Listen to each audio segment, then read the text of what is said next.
దశాబ్దాలుగా ఉగ్రవాదంతో ఇబ్బంది పడుతున్న భారత్ ఆపరేషన్ సింధూర్ పేరిట పాక్లోని ముష్కరుల స్థావరాలపై దాడి చేసింది. ఇది పాకిస్తాన్పై పోరు కాదు, ఉగ్రవాదంపై పోరు. పాకిస్తాన్ ఆర్మీతో యుద్ధం కాదు, ఉగ్రవాదులతో సమరం. క్రిస్టల్ క్లియర్గా భారత్ చేసిన ఈ ప్రకటన వెనుక ఎంతో రక్త చరిత్ర ఉంది. ఎన్నో ప్రాణ త్యాగాలు, మరెన్నో మరణాలు, ఇంకెన్నో అవరోధాలు, ఇలా ప్రతి దశను దాటుకుంటూ వస్తోంది ఇండియా. ఇందులో కీలకమైన ఘట్టం కాందహార్ హైజాక్. ఈ ఘటన చరిత్రలో కలిసిపోవచ్చు, ప్రపంచం మర్చిపోవచ్చు, కానీ భారతీయుడు మర్చిపోలేడు. ఇంతకీ అప్పటి కాందహార్ ఘటనలో ఏం జరిగింది? దానికి ఇప్పుడు ఇండియా ఎలా ప్రతీకారం తీర్చుకుంది? లెక్క సరిపోయిందా, ఇంకా బ్యాలెన్స్ ఉందా? Sakshi special story. 1999 December 24 Christmas holidays enjoy చేస్తున్న రోజులవి. రాకపోకలు జోరుగా సాగుతున్న టైం. అదే టైంలో నేపాల్ నుంచి ఢిల్లీకి విమానం బయలుదేరింది. ఎయిర్ ఇండియాకు చెందిన IC-814 విమానం అది. చూస్తుండగానే 176 మంది ప్రయాణికులు చకచకా విమానం ఎక్కేశారు. అయితే అంతకంటే ముందు జరిగిన కొన్ని విషయాల్ని చాలామంది పట్టించుకోలేదు. కాఠ్మండూలోని త్రిభువన్ ఇంటర్నేషనల్ ఎయిర్పోర్ట్లో ప్యాసింజర్లను చెక్ చేసే సిబ్బంది కొంతమంది సెలవులు పెట్టారు. చాలా తక్కువగా సెక్యూరిటీ చెక్ జరిగింది. అదే టైంలో లగేజీ చెక్ చేసే 2 స్కానర్లలో ఒకటి చెడిపోయింది. దీంతో అరకొరగానే సెక్యూరిటీ చేశారు. దీనికి తోడు ల్యాండ్ అయిన 30 నిమిషాల్లోనే తిరిగి టేకాఫ్ అవ్వాల్సిందిగా IC-814 విమానానికి ఆదేశాలు అందాయి. ఇవన్నీ అనుమానించాల్సిన విషయాలే.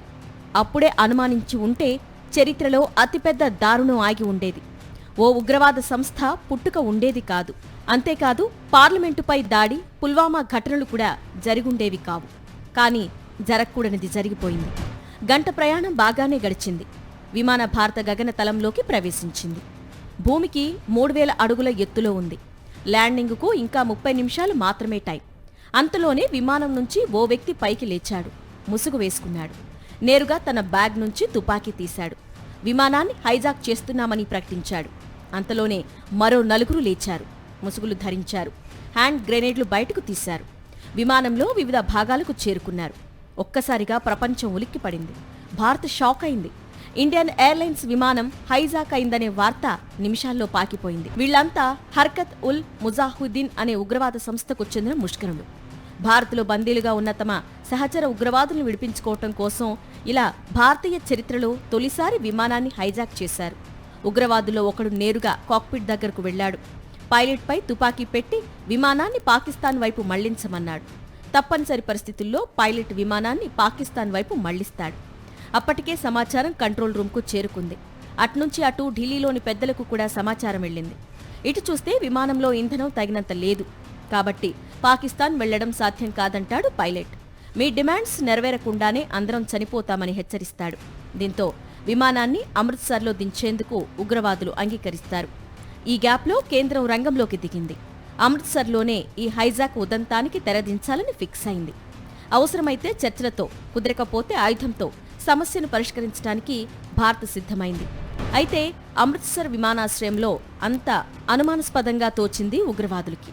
ఇండియా ఏదో పెద్దగా ప్లాన్ చేసిందని గ్రహించిన ఉగ్రవాదులు ఇంధనం నింపుకోకుండానే విమానాన్ని మళ్లీ గాల్లోకి ఎగిరించారు. లాహోర్కు తీసుకెళ్లాలంటూ పైలట్ను బలవంతం చేశారు. అయితే పాకిస్తాన్ దీనికి అనుమతి ఇవ్వలేదు. ఈ హైజాక్ వ్యవహారంలో తమ దేశం పేరు వినిపించకూడదని అది భావించింది. అందుకే రన్వేపై లైట్లు కూడా ఆర్పేసింది.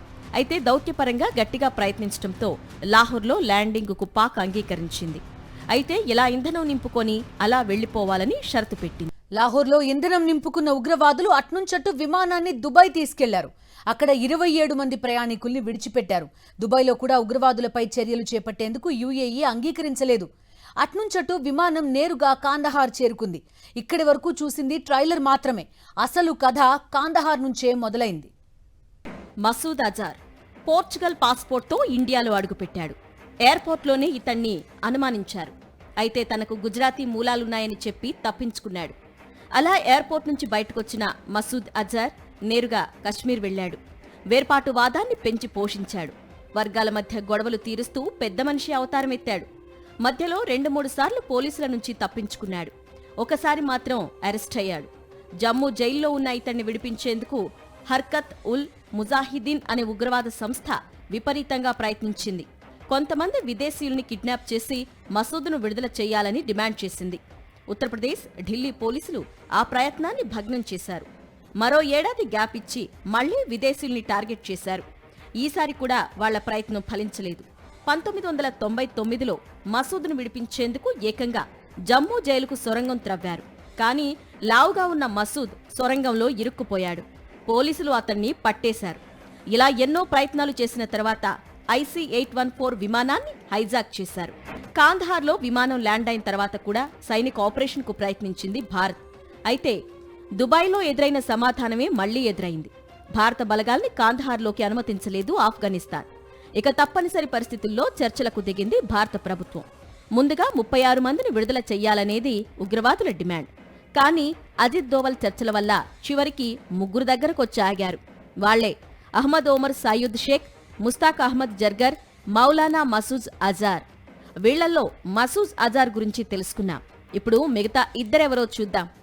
అహ్మద్ ఒమర్ అనే వ్యక్తి 4 విదేశీయుల్ని కిడ్నాప్ చేసి హతమార్చాడు.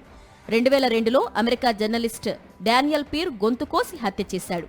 26/11 దాడులకు సంబంధించి ఉగ్రవాదులకు ఫోన్లు చేసి గైడెన్స్ ఇచ్చింది కూడా ఇతడే. ఇక ముస్తాక్ జర్గర్ విషయానికొస్తే అతడు చేసిన నేరాలు తక్కువ, కానీ వాటి తీవ్రత ఎక్కువ. బయట ఉన్నది కొన్ని రోజులే అయినప్పటికీ ఏకంగా 30 మందిని పొట్టనబెట్టుకున్నాడు. వీళ్లల్లో ఉన్నత స్థాయి అధికారులు కూడా ఉన్నారు. అల్ ఉమర్ ముజాహిద్దీన్ పేరిట ఓ ఉగ్రవాద సంస్థను ఏర్పాటు చేశాడు. ఖలిస్తానీ అల్లర్లకు ప్రోత్సాహం అందించడంతో పాటు కశ్మీర్లో ఉగ్రవాదాన్ని పెంచి పోషించింది. కాందహార్ విమాన హైజాక్తో ఈ 3 ఉగ్రవాదుల్ని విడిపించుకొని వెళ్లారు ముష్కరులు.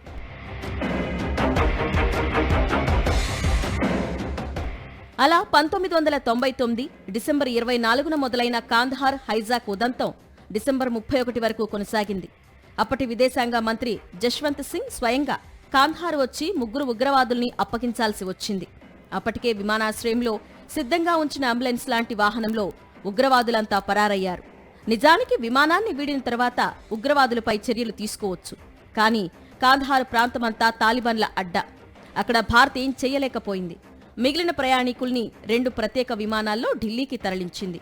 2000వ సంవత్సరం జనవరి 1న మధ్యాహ్నం 12:22 2 విమానాలు ఢిల్లీలో ల్యాండ్ అయ్యాయి. హైజాక్ అయిన విమాన సిబ్బందిని విమానంతో పాటు కాందహార్లోనే ఉంచారు. ఈ వారం రోజుల్లో సరైన వసతి, ఆహారం లేక ప్రయాణికులు తీవ్ర అనారోగ్యానికి గురయ్యారు. చివరికి టాయిలెట్ వసతి కూడా లేకుండా పోయింది.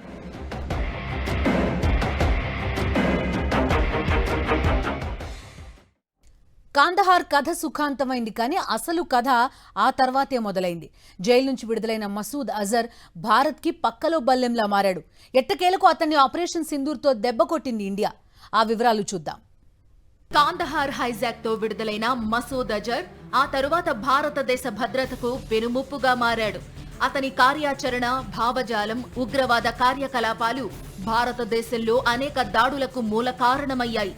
కాందహార్ నుంచి అంబులెన్స్ లాంటి వాహనంలో పరారైన మసూద్ అజార్ అట్నుంచటు నేరుగా పాకిస్తాన్ చేరుకున్నాడు.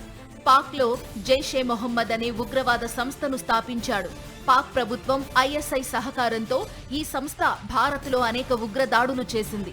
వీటిలో ఒకటి 2001లో భారత పార్లమెంటుపై దాడి. 2001 డిసెంబర్ 13న భారత పార్లమెంటుపై జరిగిన దాడి ఘటనలో పూర్తిగా మసూద్ అజర్ హస్తం ఉంది.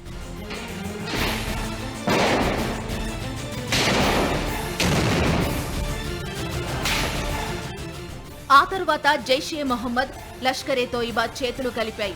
ఈసారి ముంబైని లక్ష్యంగా చేసుకున్నాయి. 2008లో జరిగిన ముంబై 26/11 ఉగ్ర దాడుల్లో ISI సహకారంతో జైషే మొహమ్మద్, లష్కరే తోయిబా కలిసి సమన్వయంతో పనిచేసినట్టు నిఘా వర్గాలు గుర్తించాయి. ఇక 2016లో పఠాన్ కోట్ ఎయిర్ బేస్ పై దాడి, 2019లో పుల్వామా దాడి ఘటనల్లో నేరుగా మసూద్ అజర్ హస్తం ఉంది. పుల్వామా ఘటనలో 40 మంది వీర జవాన్లు ప్రాణాలు కోల్పోయిన సంగతి తెలిసిందే. ఈ దాడి తరువాత మసూద్ అజర్ను గ్లోబల్ టెర్రరిస్ట్ గా ప్రకటించింది ఐక్యరాజ్య సమితి. ఇలా కాందహార్ ఎపిసోడ్లో మసూద్ను విడిచిపెట్టినందుకు భారత్ భారీగా మూల్యం చెల్లించింది. ఇప్పుడు ఆపరేషన్ సింధూర్తో లెక్క సరిచేసే పని ప్రారంభించింది. పెహల్గాం దాడికి ప్రతిస్పందనగా ఆపరేషన్ సింధూర్ పేరిట ప్రతి దాడులు మొదలు పెట్టిన భారత్ మసూద్ అజర్ పాకిస్తాన్లోని బహవల్పూర్లో తలదాచుకున్నాడనే పక్కా సమాచారంతో అటువైపు ఫోకస్ పెట్టింది. వరుస క్షిపణి దాడులతో మోత మోగించింది. ఈ దాడుల నుంచి త్రుటిలో తప్పించుకున్న మసూద్ అజర్ తన సమీప బంధువుల్ని పదుల సంఖ్యలో కోల్పోయాడు. అయితే ఇది జస్ట్ ట్రైలర్ మాత్రమే. అసలు సినిమా ఇంకా మిగిలే ఉంది. ఆపరేషన్ సింధూర్ కొనసాగుతూనే ఉంటుంది.